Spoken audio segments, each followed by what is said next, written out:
The Girls Club, The Girls Club, The Girls Club, The Girls Club, The Girls Club, The Girls Club.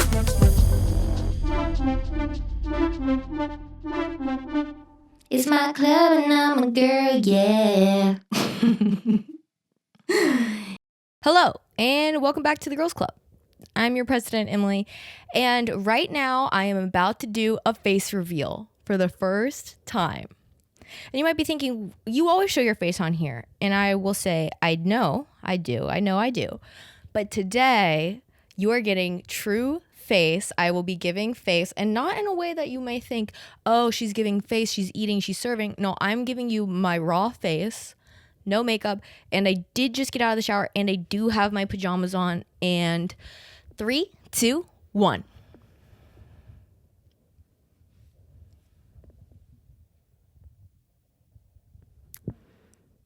What do you think? What hair and all? Today has been a day full of anxiety, full of stress. So I'm loving that, living, laughing, and loving for that.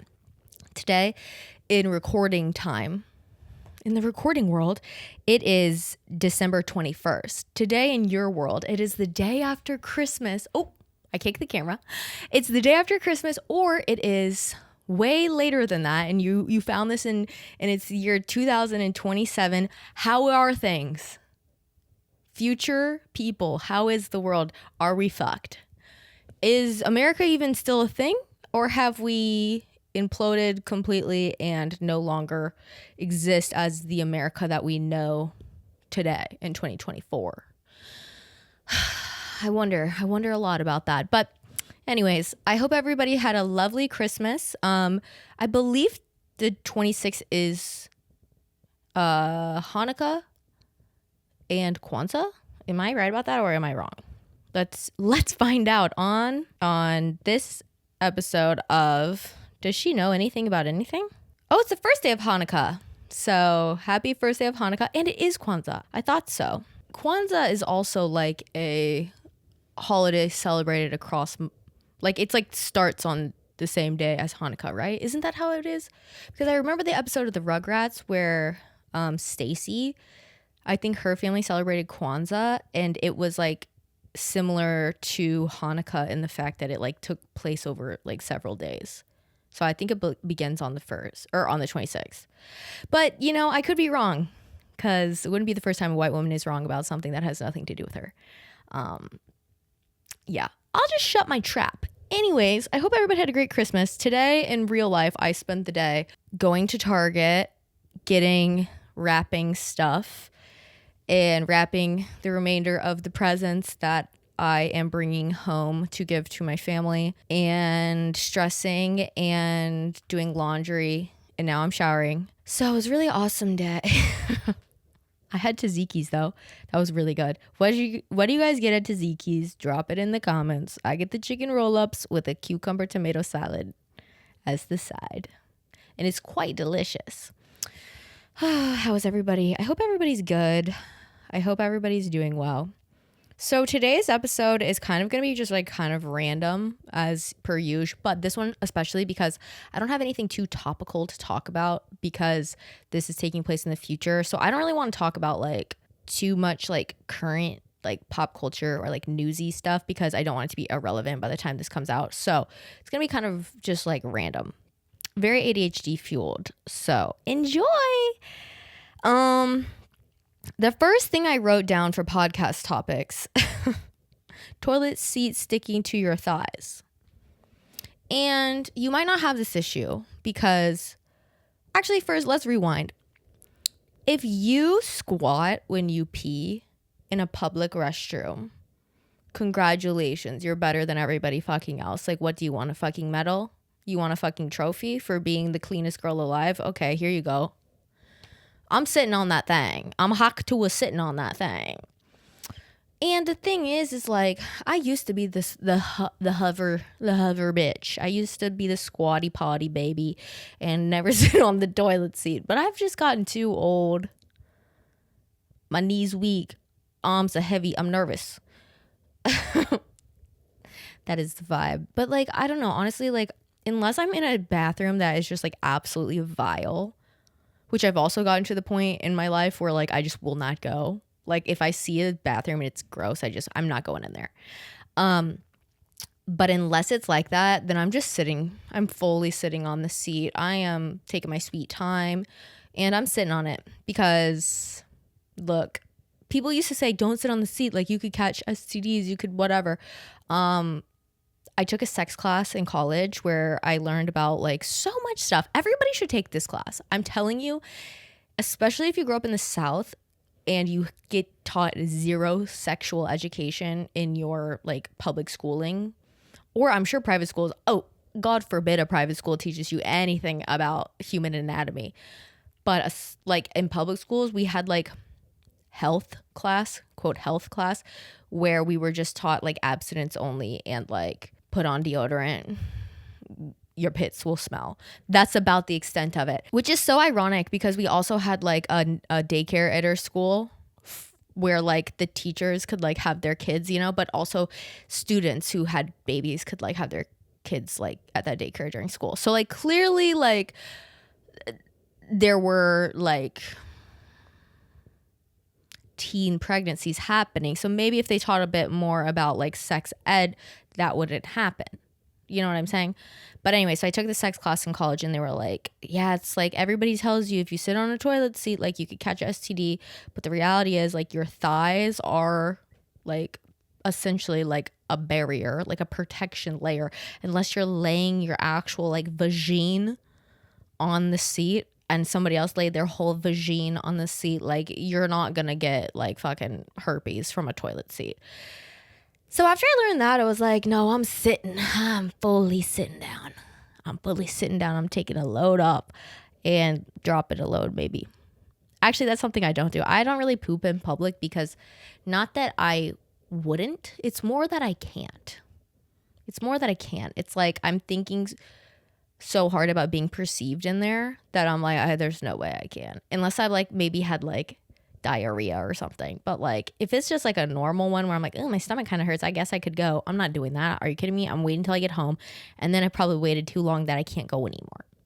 And I'll deal with the consequences of the constipation later.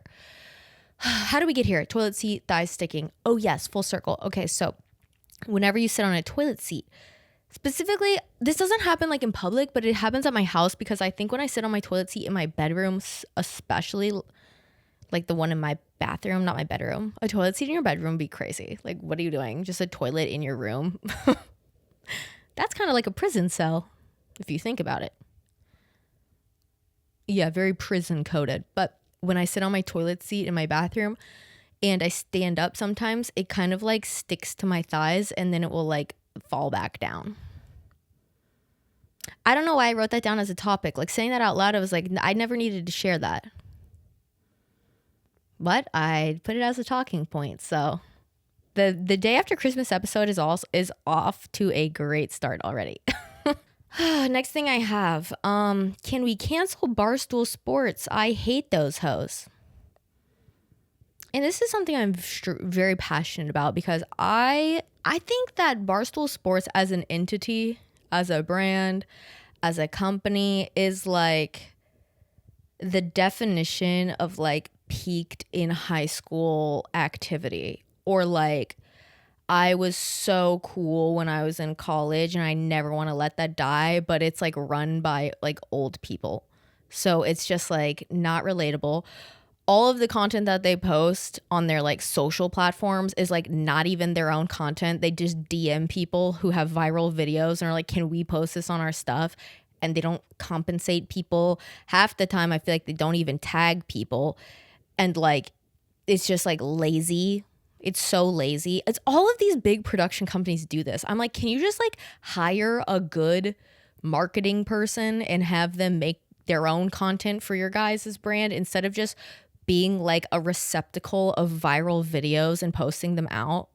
Like, I'm sorry, this is like the most lazy thing ever. As somebody who, you know, works in marketing and like a part of my job is literally creating content for the company, I would never like think to just like, oh, I'll just repost somebody else's thing and like claim that like on the feed, like just share it on your story or something, like, but repost it. Don't download the video and then repost it and then post it, not even repost it, post it on your platform and then tagging them in the comments. It's like, what does that do for anybody? Nothing. It just gets you views and you money. And it's like, I get you're like a media company, but you make your own media. Why do you need other people's viral videos? It's just kind of giving your shit isn't good enough and your shit isn't bringing people in. It's just such a weird concept for a brand. Anyways, that doesn't even have to do with like the majority of the reason why I hate this company.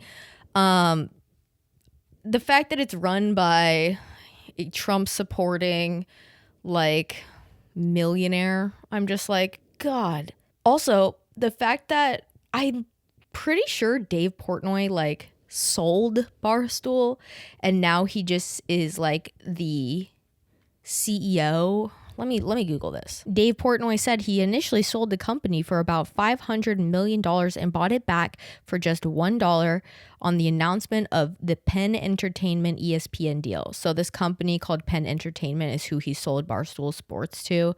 And then I guess he bought it back in 2023. So I guess he is now the owner. I don't know. Like, who fucking cares? Dave Portnoy is like just like an old man bully who is just a loser on the internet. And it's like he has that podcast with Brianna Chicken Fried and God, what's his name? Josh. What is his last name? Josh Richards.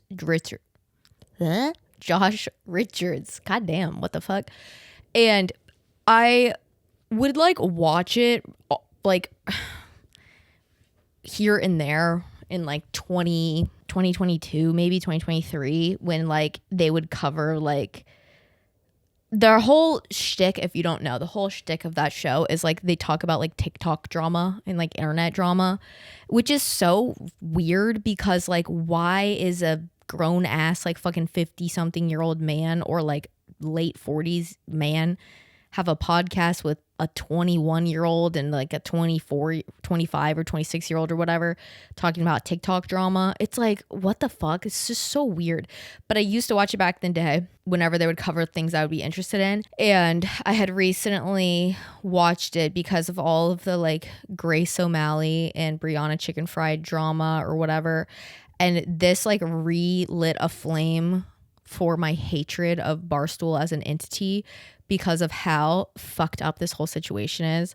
And if you don't know, Brianna Chicken Fry is like a influencer. She dated Zach Bryan. They broke up. It was like messy. Apparently he offered her like millions of dollars to like never talk about him again. And she like turned it down and then became an advocate or like a voice in her own words, like for people who were victims of domestic abuse, which is like, okay, go off, sis. Like, it's important to talk about these things and help, you know, people realize that like you shouldn't be treated this way and you should, you know, get out of these situations if you're able to. And like, it's important. Okay. I think the issue is the messenger is not the person who needs to be because of her history with like controversy and all these things. And not to say that like people don't deserve a voice, because like I understand like she was still a victim at the end of the day. Like that's not, I'm not trying to take that away from this situation, but basically her and her best friend had been like, there's been speculation of them having like this falling out, and her best friend is Grace O'Malley. They had like known each other since they were like 11 or something. So like childhood best friends. Grace and her had a podcast together that Brianna initially started in like 2020 or some shit, and like it was called Plan Brie. Grace came on and like kind of like gave new life to the show. She eventually got like hired at Barstool as like a actual employee, whatever. Okay, and then a few weeks ago, after like Zach Bryan and Brie broke up and it was like public, like people had been, you know, saying for months before that, like leading up to that, that like Grace and Brie's friendship seemed to be like fleeting, and like shit was like felt weird and like unnatural, and like the podcast, like they hadn't been making episodes of the podcast, and like they hadn't been posting each other on social media. Like it was just kind of weird. And then Bree did like a whole fucking tell-all on Barstool Sports' show, the BFFs pod, with Dave Portnoy, Josh Richards, and herself, where she basically blamed the end of their friendship on Grace because Grace wasn't like 100% at her beck and call at the end of her relationship with Zach Bryan. And like, I don't know. All of this to say, a private thing of like a friendship breakup was made public, and the owner of the company by which Grace was still an employee of at the time made a fucking drama podcast episode about it. So it just like made the whole internet be like, what the fuck is going on? Like, this is like the weirdest thing ever. And it made me think, as a fucking seemingly the only adult with a fucking brain in the room, be like, hello, this is like a massive HR violation, and this is highly inappropriate and unethical on so many levels.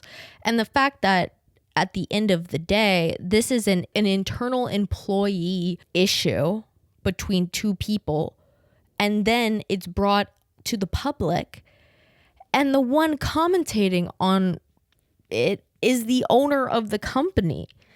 It's like, it's so fucked up. It's so fucked up. So I don't care about the story itself. Like, it's fucked up. I think that Grace stepping away from the situation with Brianna is like 100% valid, as somebody who's like been friends with people who have been in shitty relationships, and like, you can only do so much for your friends when they are in those situations, and like, you can't be everything that they need you to be whenever they need it, and like put up for years with that type of like behavior, and then you finally like create a boundary for yourself because your friend's relationship is affecting your fucking life, and then that friend like thinks you're the bad guy. It's just unfair. The whole situation's unfair. And then to bring the president or the owner, goddamn the owner of the company, into it is just so inappropriate.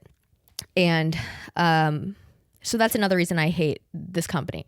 It's so clearly like whoever's the most popular gets the most attention type of thing. And it just sucks. Like, I feel bad for Grace, but also I think this was the best thing that could have ever happened to her, was to just get herself out of this toxic fucking company, away from these toxic fucking people, and just like rebrand herself as her instead of like Brianna's friend, which is what Brianna had kind of branded Grace as, seemingly. I don't know these people, you know. All that to say, I hate Barstool Sports, and I don't think that they make anything very good. Also, the fact that Jenna Marbles, and like, this is some deep YouTube lore for you, but like, Jenna Marbles used to be Dave Portnoy's assistant, and Dave Portnoy would use that as like a selling point to try to, you know, get people interested in coming on Barstool as like a personality. I know that like in the past, Brittany Broski had talked about that when Barstool had initially reached out to her about like having her own podcast on their network, and they were like, you know, Jenna Marbles, like whatever, blah blah blah. And it's like, Jenna Marbles probably had a terrible experience working there, and if she didn't, she definitely didn't have that awesome of one, because she never fucking talked about it and didn't do anything with Barstool after the fact. Like, she was just like the assistant, and then was like, I gotta get my shit, like get myself out of here. So I don't know. The company is definitely not very good. So the other day we had our company Christmas party, and sorry, just 180 total, just jump cut to something else. That's kind of how this episode's gonna go, so buckle up.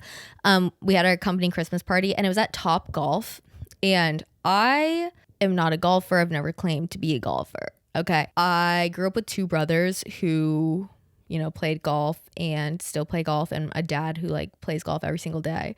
A very golf forward family with the boys, and my dad's dream his whole life is just for me to play golf. I feel like every father who has a daughter whose father is like a golfer themselves, like wants their daughter to play golf, because like they believe like they could get like a full ride scholarship and then like be part of the LPGA or some shit. Like, truly, that's what my dad thought of me. The issue with me is like, I didn't like it. The reason I didn't like it is because like I feel like so many people can relate to this, but it's like when your parent wants you to do something so bad, and it's like they like it's almost like forcing it on you as like an interest, like you will like this because like I know you will, like whatever, but then they're like so hard on you for it because they want you to be really good at it. That made me hate it. Like I hated it because I could not just like casually just like figure it out. You know, it was always like if I was gonna go play golf, it was like constant coaching and whatever, which is fine. Like, you know, if that's wanted, but I just wanted to like kind of figure it out on my own, and I didn't like that. Like, I don't know, it felt like forced on me, so I didn't really enjoy it. So like my whole life I've never really played golf, even though like my dad has like dreamt of me to do so. But at Top Golf the other day, I was like, you know, Top Golf is almost like bowling. You know, it's like it's so unserious. I feel like people who really play golf, they don't even care when it comes to Top Golf. Like they just like do it if it's like an activity everybody wants to do, and they just kind of dick around also. Like nobody's taking it seriously, you know what I mean?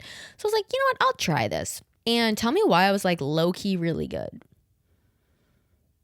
Like, did I miss the ball a lot? Yeah, of course. But when I hit it, that shit went far as fuck. And I was literally shocked with myself. I was like, oh wait, Tiger Woods, the fuck? Hold on.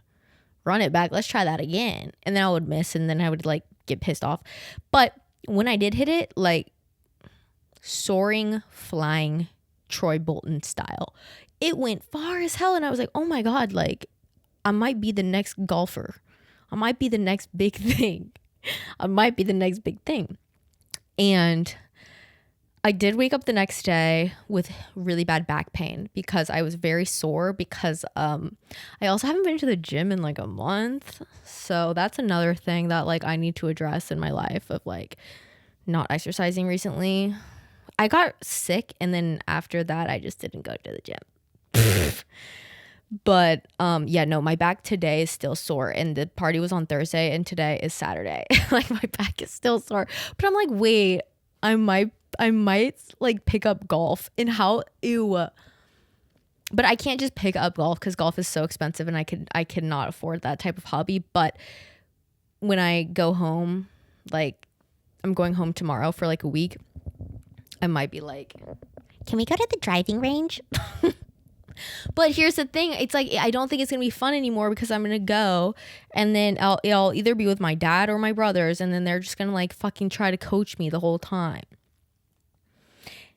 And I don't want all that. And also like I don't want to like swing in front of people who are like taking it seriously at this golf course. You know what I mean? It's like I just kind of want to go, and like if I miss it, it's not funny, and it's not that big of a deal. I'm just a girl. I hate that trend. I'm just a girl.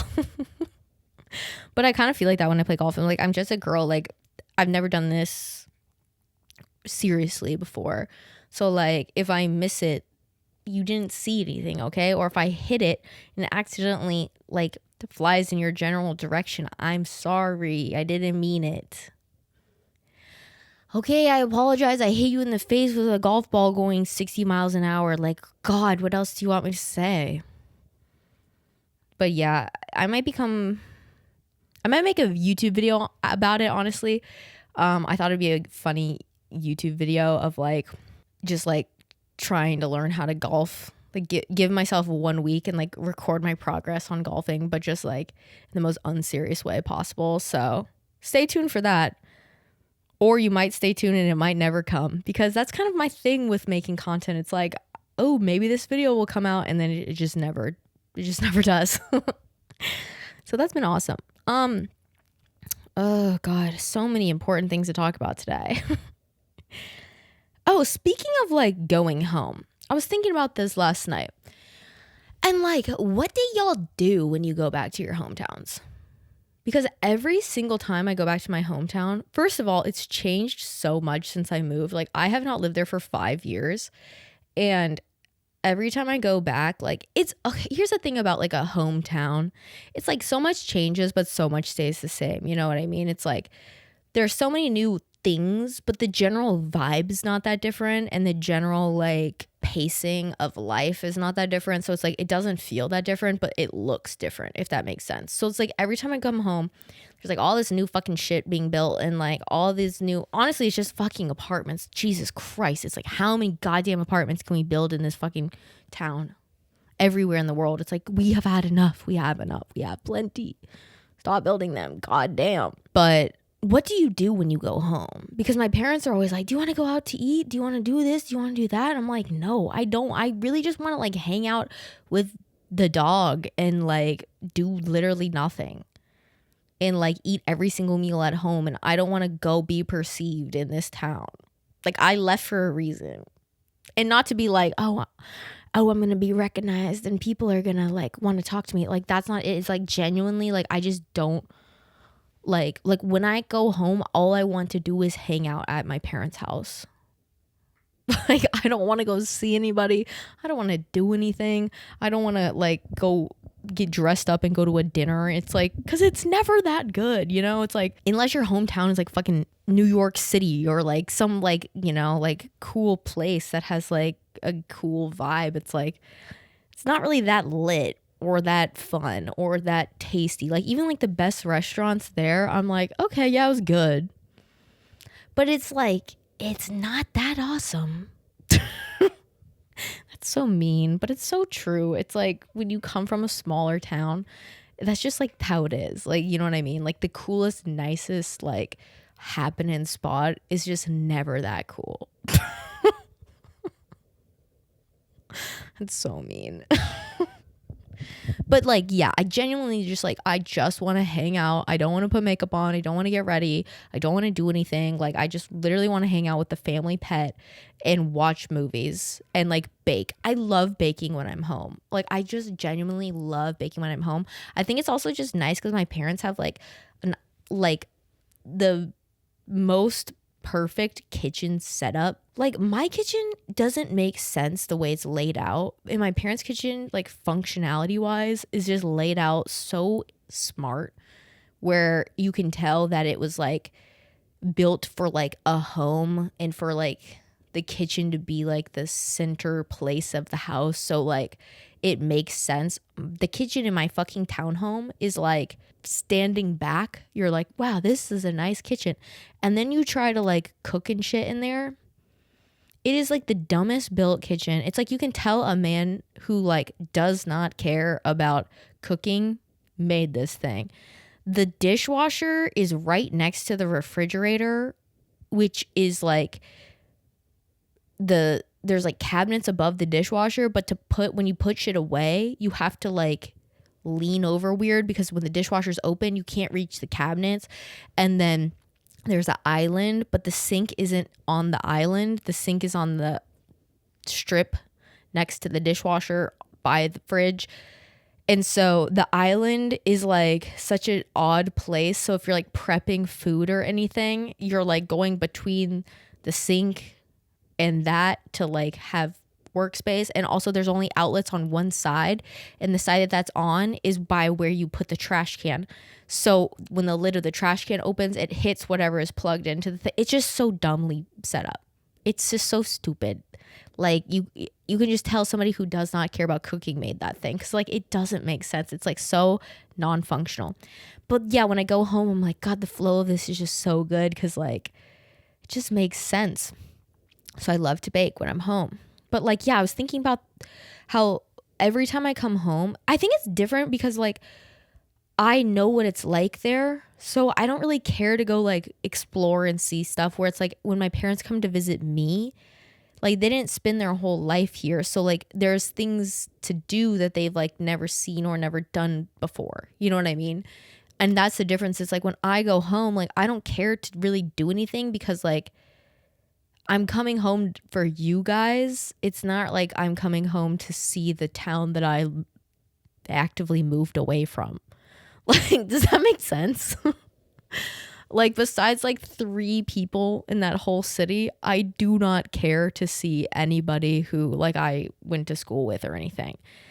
And one of my best friends who like lives in my same neighborhood will be there for Christmas. So it's like me and her will hang out because it's easy to see each other and whatever. But I feel like we're both on that same boat because like we both moved away and like have really no desire to ever live there again.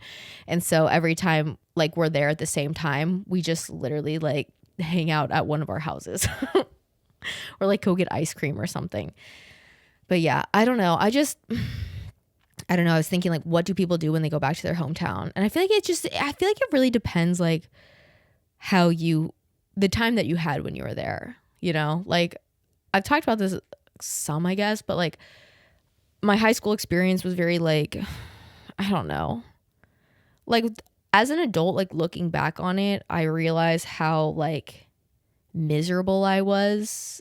And I didn't really know I knew it at the time, but I kind of was so busy and had so much stuff going on. I never allowed myself to just like figure out like what was the root of that and like figure out like why I, didn't really like life and why I didn't enjoy certain elements of my life. Instead, I just was like, I was so fucking busy all the time because I danced so much. Like if you were a competitive dancer and you also did your school dance team, like, and you were on like a serious dance, like in a serious dance program, like you understand, like you have no free time. It'd be the same as like people who play like competitive, like soccer or like travel league stuff. Like that's basically how it was. And so it was just like, that was so all consuming in my life that like my school experience itself, I didn't really care that much that I didn't enjoy it because I was so busy and exhausted. I like couldn't like sit with that fact. And then when I went to college, it wasn't exactly the same because I got away from a lot of that energy, but I was still in the same state. Like I only went to school like 30 minutes, 45 with traffic from like my parents' house. So like it was not that different. Where it's a totally different experience that my like younger brother had. Like I think he really enjoys that place and like never wants to leave. Also, I think he never wants to leave just because he's kind of scared that like the rest of the world might not be as great, where it's like, dude, if you only know. But I do understand like he had a different experience than me. So yeah, I don't know. Every time I just go back there, I just feel like I'm like regressing as a person and I'm like becoming like so stagnant. Even if I'm just there for a week, I'm like, I feel like my life was like on pause in terms of like growth as a human being. And that's like the main reason why I could never live there.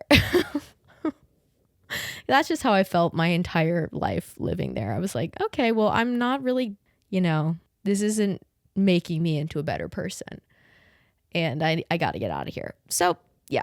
So, I know I've talked about this before, but I am somebody who does not drink.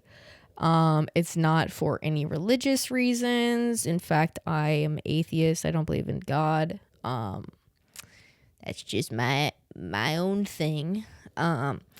It's not for, like anything other than the fact that I did drink for a long time and I had a bad relationship with alcohol. So I decided that I need to become sober in order to not like possibly kill myself. But I realized that December 12th is my like sobriety date, and so on December 12th was my 2 years of sobriety.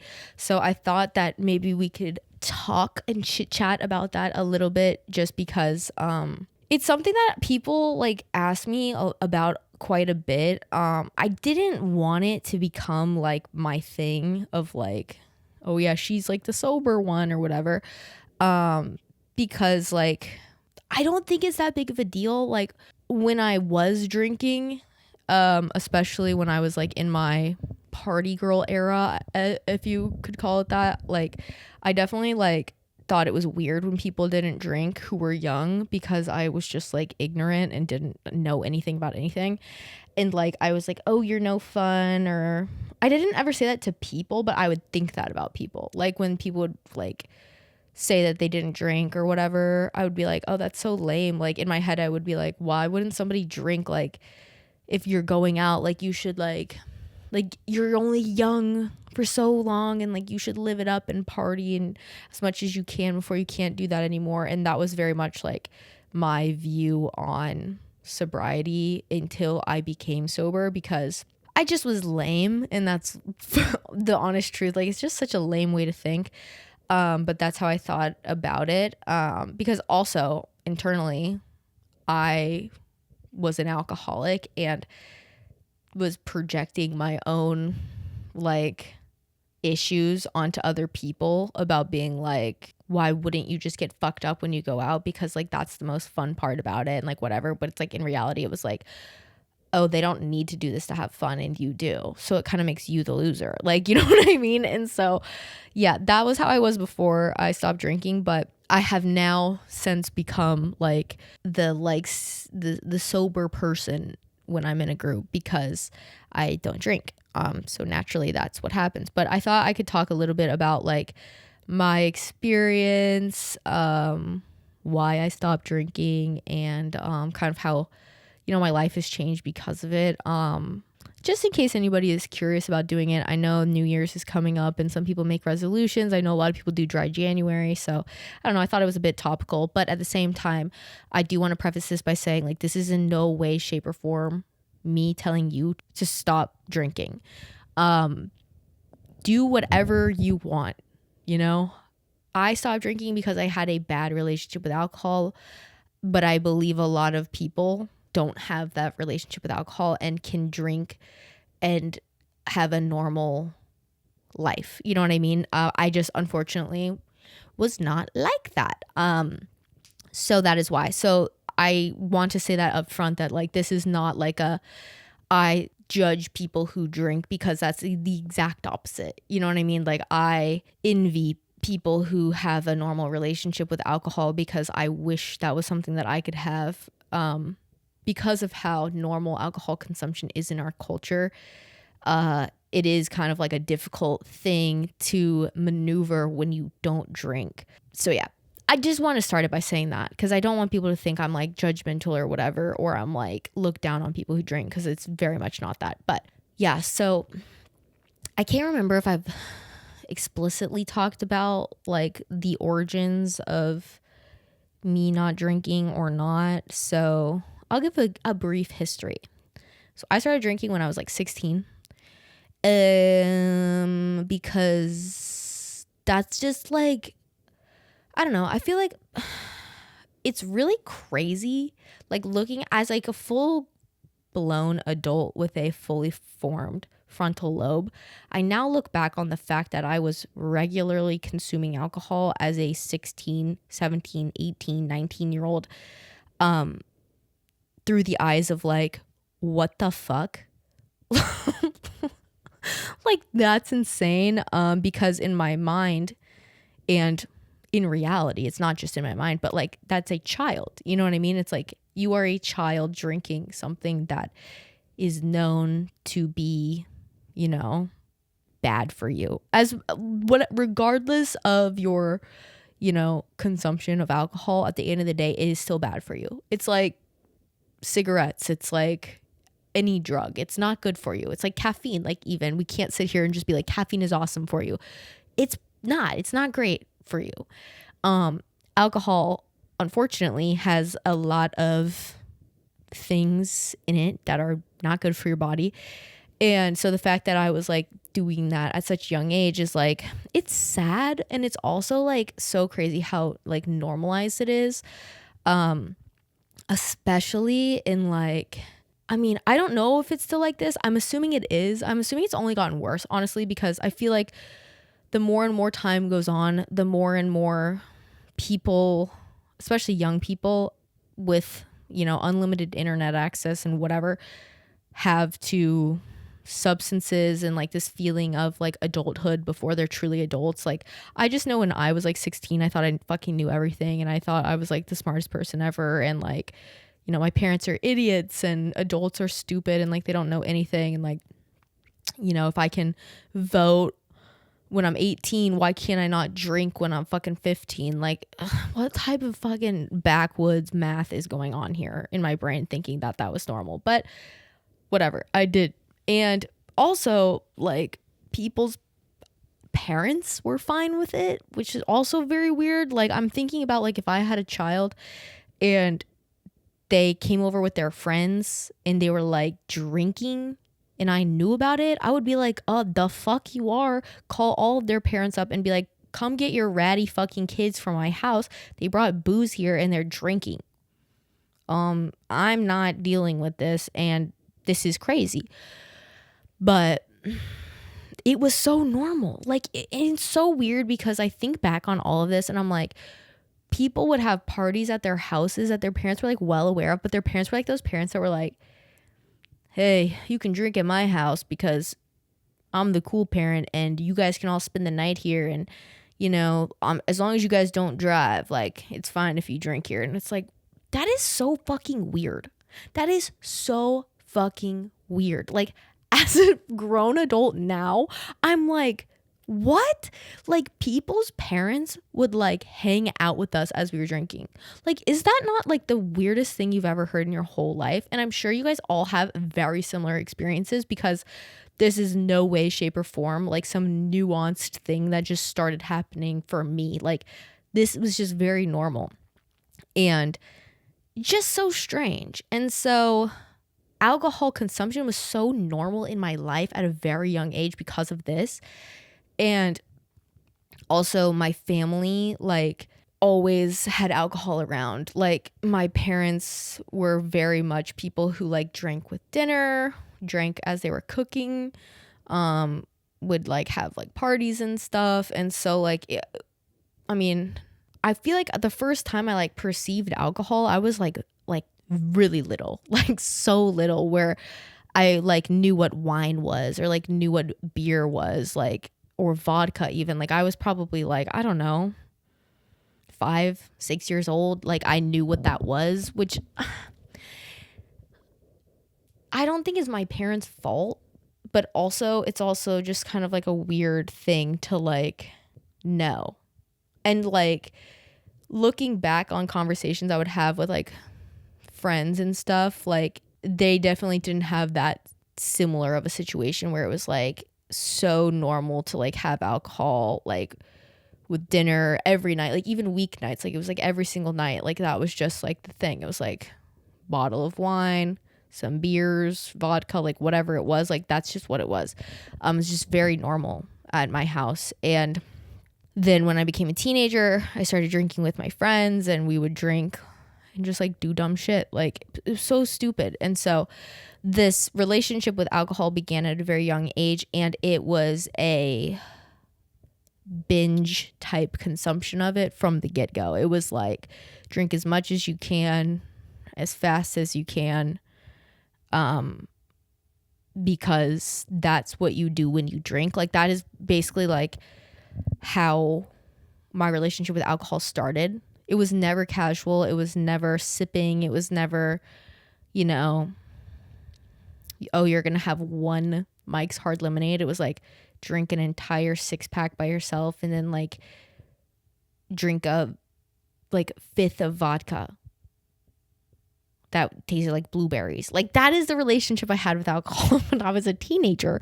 And then when I went to college and I started drinking like expensive alcohol, that's when things got like bad, because I started developing a taste for like liquor when I was like 20.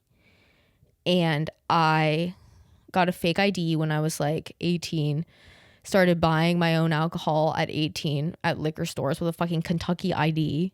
Like, I look back on this version of me and was like, what the fuck? You went to a liquor store with a fake ID, scanned it, and bought alcohol as an 18-year-old? And you're probably like, oh, that's not that big of a deal. Like, everybody's done it. Like, but think about it. Like, think about that, of doing that action. Like, oh my God, I'm like, oh my God, I'm just like, as an adult, I'm like, that's so terrifying. And also the whole time, like, my parents had no idea I was doing any of this, you know, because you just lied to them and you don't tell them anything, and you're in college now. So it's like, they don't know any better, but whatever.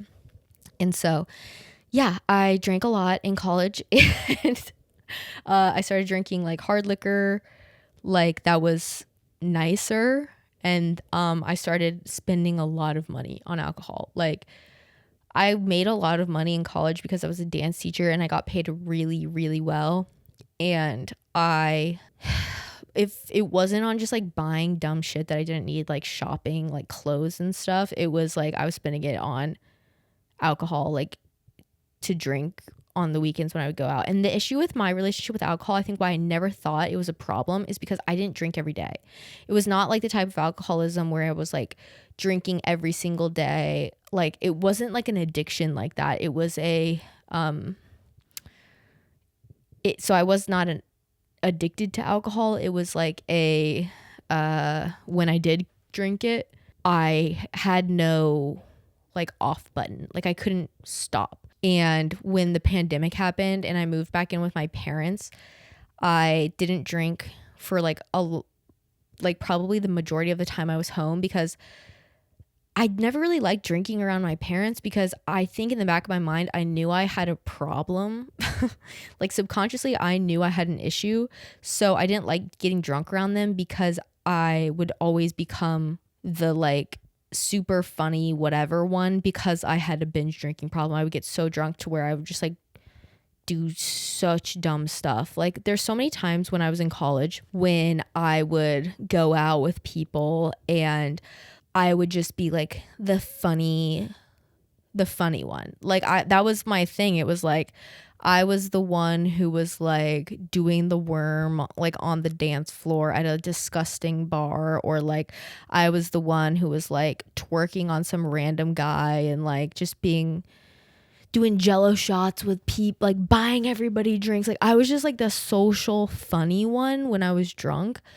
So also I don't think people really thought it was that big of a deal, because I was never the one who was like trying to fight people, and I was never the one who was like puking all over everybody and like blacking out to being needed to be carried, like because whenever I would drink I would just get like crazy, but like goofy crazy. So that's another thing, like I don't think I ever like pissed people off when I would drink, so I don't think people thought it was a problem, because also I always managed to get myself home and showered and in bed and like whatever, like no matter how blacked out I was, like I could still do that. So it was like I don't think people could see my like struggle with it, because I like went into like autopilot of like being the like hilarious funny one who was like social butterfly crazy girl when she was drunk. I was not the sloppy crying fighting people whatever, which is good that I didn't put my friends through that, but it's also like bad because it prolonged my like alcoholism for like way longer than it probably should have gone on, because even myself, I didn't really realize it was that big of an issue. But I do, like, I remember like every time I would come home, I didn't want to drink around my parents, because since I didn't have an off button, I would turn into that version of me, but I would be at home. So it's like you're at your parents' house and you're drunk as shit, like standing on a table, dancing, singing, like doing stupid stuff. And like to them, it was like funny and whatever, but I would remember waking up the next day and they'd be like, oh, you were really crazy last night, like whatever. And I would feel so like ashamed and embarrassed, because I was like, I didn't really remember doing any of that, and I didn't want them to know that that was like what I was like when I was drunk, because it was very embarrassing. Like the way I would act was just like so like clown behavior, like I don't know, it was so bad. And I would get such bad like anxiety for like days on end. Like it would be like 4 or 5 days of just like this anxious panic of like, what did I do? Like, how did I embarrass myself last night? And like people would always be like, oh, it's fine, like you were drunk, it's not that big of a deal. But I would be like, but that is why it's a big deal, because like it's always like that. It's always, you're always drunk doing dumb shit, you know, like it becomes like not just like, oh, it's just, it's fine, it's funny, it's like you were drunk. It's like at some point it's like, no, it's not funny anymore. And that's not like a valid excuse because it's like every single time you drink, you turn it into that. And so that was just like the vibe for a lot of years. And then when I moved to Nashville, I started going out here, but this was like after college. So it was like I was past the college days where I feel like I could excuse a lot of that behavior because I was like, well, I'm college, I'm in college, I'm crazy, I'm whatever. Now I'm like an adult living by myself in a city that like I don't really know anybody in, going to bars by myself, like getting drunk off my mind and just like doing dumb things and then having to get myself home alone. And like that's when I think things started to like kind of set in of like, okay, this isn't super funny anymore. It's like low key dangerous, but like I don't really know how to not do this because this has just always been my relationship with alcohol. So I would try to like if I would ever go out with people, I would be like, okay, I'm only going to have like one drink or whatever. But I physically couldn't not. And it got to the point where I was drinking like 4 bottles of wine. Like I would drink like 2 bottles of wine before I would like meet up with people. And then we'd go to a dinner and I'd have like 2 full bottles by myself at the dinner. And then we'd go to a bar after and I would have like 8 or 9 cocktails.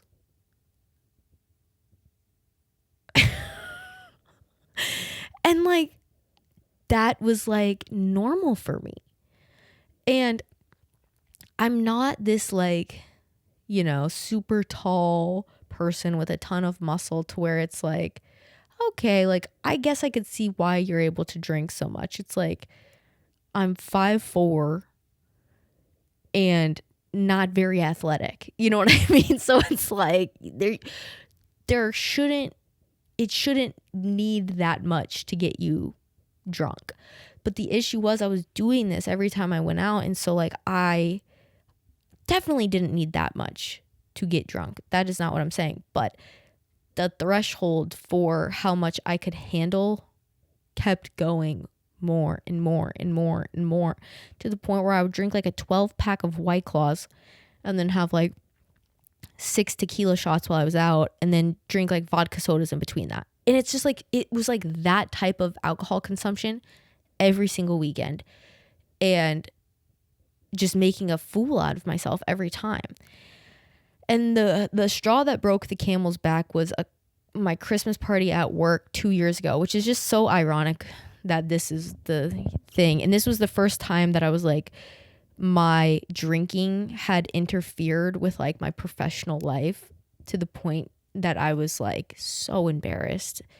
But I had a Christmas party and we went to this like Mexican restaurant. It was like a nicer Mexican restaurant. And like, of course, since it's like a work thing, like you don't pay for your drinks. It's just like covered. So I had like probably like 4 or 5 like palomas like at this bar, and then I did like a couple of rounds of tequila shots, and then I went out with a group of my coworkers, and I think that night I had 17 vodka sodas. And you might be thinking like there's no way she drank this much, like she's just full of shit, like there's no way. I'm telling you, this is why I don't drink anymore, because it was so bad. And I quite literally would like puke bile and like throw up blood and stuff from throwing up so much. So I was like basically giving myself alcohol poisoning like every time I would drink, because I would drink so much that all I could do is like throw up for like 2 days afterwards. It was really bad. And so anyways, this night I go out with coworkers and I broke my hand in a bathroom stall because I slammed the door on my hand, and I broke my hand, but I was so drunk I didn't feel it. And I got home and like I woke up with such bad anxiety because I had so many like missing moments from that night. And I remember looking at my hand the next day and it's like purple, and my fingers are like, I can't straighten my hand, and my fingers are like, 2 of them are like slightly like sideways because they're broken. And I was like, I have to stop. I cannot keep doing this to myself. Like I am either going to kill myself because I'm going to like hurt myself or whatever, or I'm going to get like liver cancer or something bad from this behavior, or I'm going to, you know, embarrass myself, or like, I don't know. I was like, I'm going to end up on the news doing something fucking stupid. Like, literally, I was like, I cannot do this anymore. And then I didn't. Like, getting sober wasn't, not that it wasn't hard. It's always hard because being sober is always a choice. Like, every day you have to choose to do it.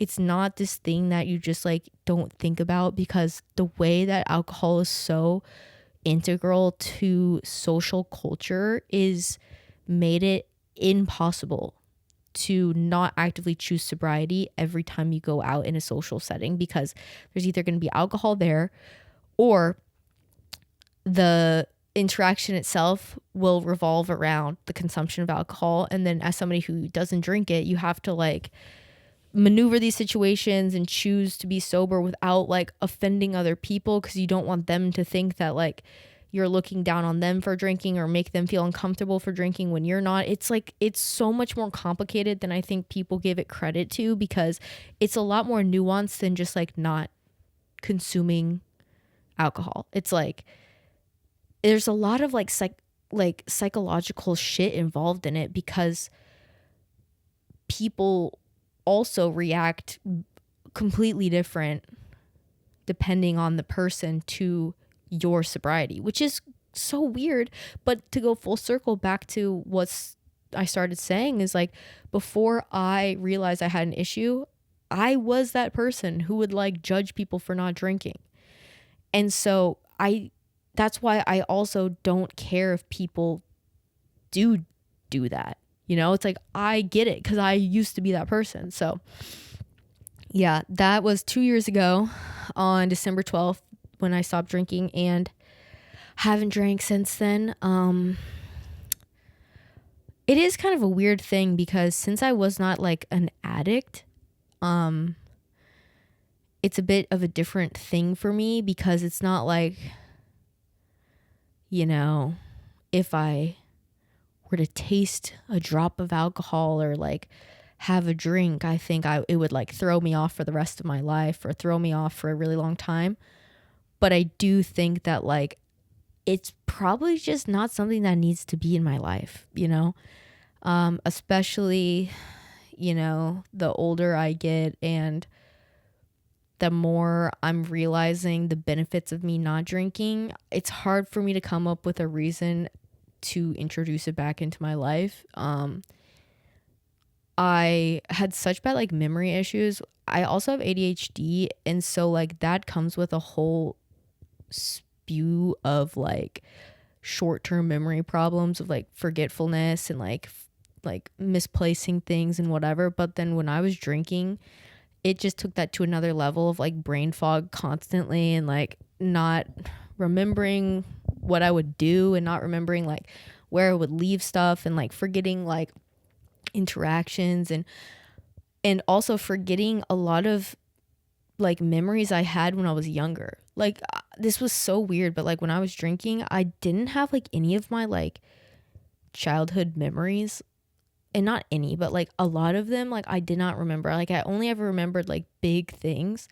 And then when I stopped drinking, I started having like all of those like small memories in my life like started coming back, of like remembering stuff from when I was younger, which was just a very weird thing, because I just figured, I was like, well, I guess I just don't remember any of that stuff. But then once I stopped drinking, like all of these like random memories would like come back to my mind throughout the first year of my sobriety.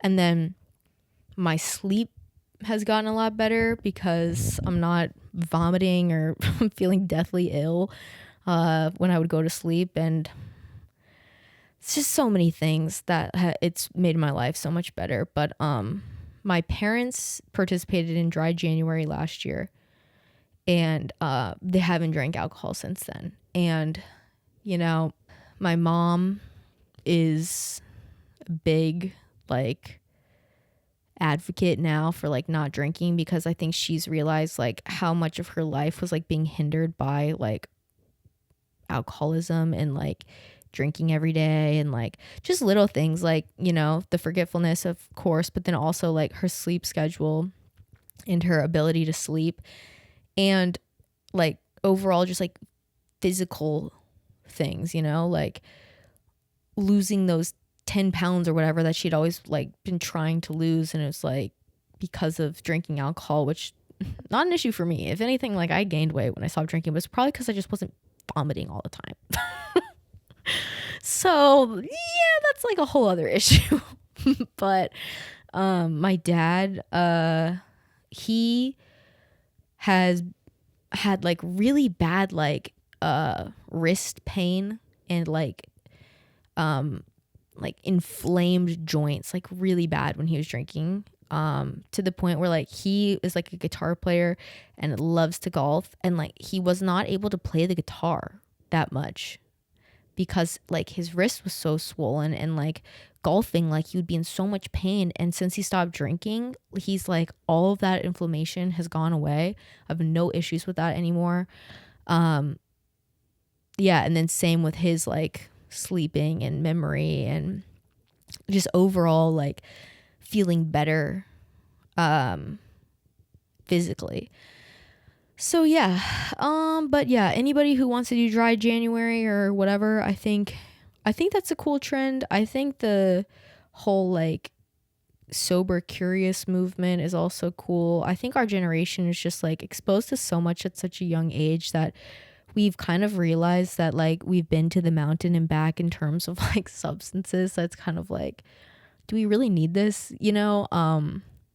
And I don't know, I feel like our generation is very also like accepting to people who don't drink, whereas like older generations I think are a bit more weird about it because they view it as such a important piece of like a party or a dinner or whatever, where our generation is very much normalized mocktails, very much normalized like non-alcoholic products, beers, wines, whatever, whether it's a health reason or whether it's because you know, you have a problem with the substance. I feel like people are very much more open to sobriety for non like religious reasons, because I feel like in the past it was like the only people that it was okay to be sober were like ex addicts or like people who it was like in their religion to not drink. And that's kind of crazy. That's the only people that we like felt that was normal for, where it's like it's okay to just not fucking drink too. Like that's perfectly normal. Like you wouldn't be like think it was weird if somebody like didn't do meth. You wouldn't be like, I don't know, that's kind of weird you don't do meth. It's like, I don't know, maybe it's just like a choice to not do it. You know what I mean? Like it's like any other substance. Like I feel like people don't really give people shit. Like nobody, I feel like, gives people shit for like not smoking weed.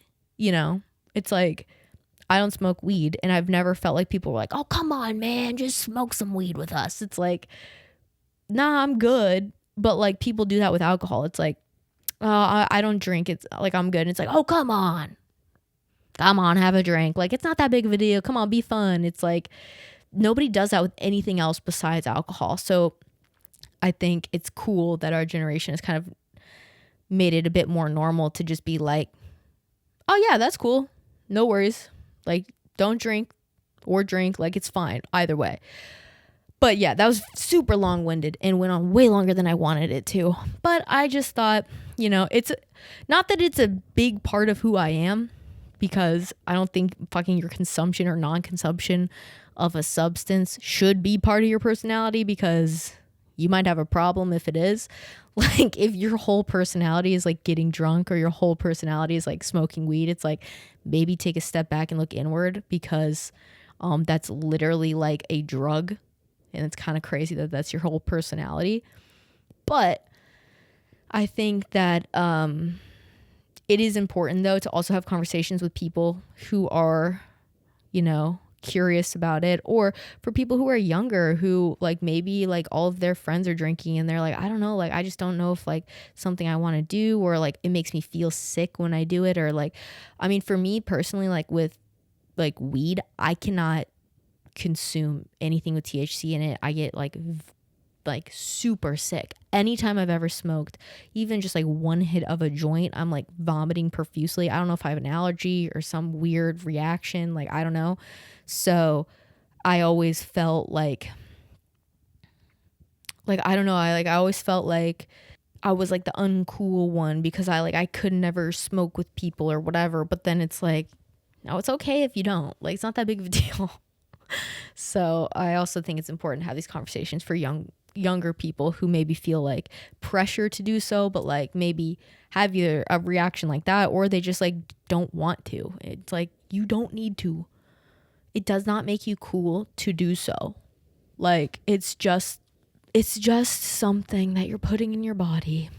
It's not like you're achieving a cool thing or whatever. So I don't know. I just thought I would share that because I feel like if I was younger and people talked more about like the realities of like alcoholism and like what that looked like and having like, you know, negative relationships with alcohol, I think I would have like taken all of those like symptoms a little bit more seriously like earlier in life, and like maybe I could have had a better relationship with alcohol and like figured out a way to like consume alcohol like responsibly and like normal. But instead, because it was always so glorified, like drinking makes you cool and like that's how parties are fun, is like when you're fucked up and like all of these like things, like I feel like there was never conversation of like the negative parts of it besides like scare campaigns, which is also what I'm not trying to do. So yeah, I don't know. Hope that was helpful or relatable. And if you just like tuned out the moment I said sobriety, then that's also totally fine. But anyways, I hope you guys had a lovely Christmas break. I will see you in the new year, which is crazy. See you in 2025. Hopefully the world has not exploded by then. And yeah, love you. And I'll see you next week's club meeting. Bye. The Girls Club, the Girls Club, the Girls Club, the Girls Club, the Girls Club, the Girls Club.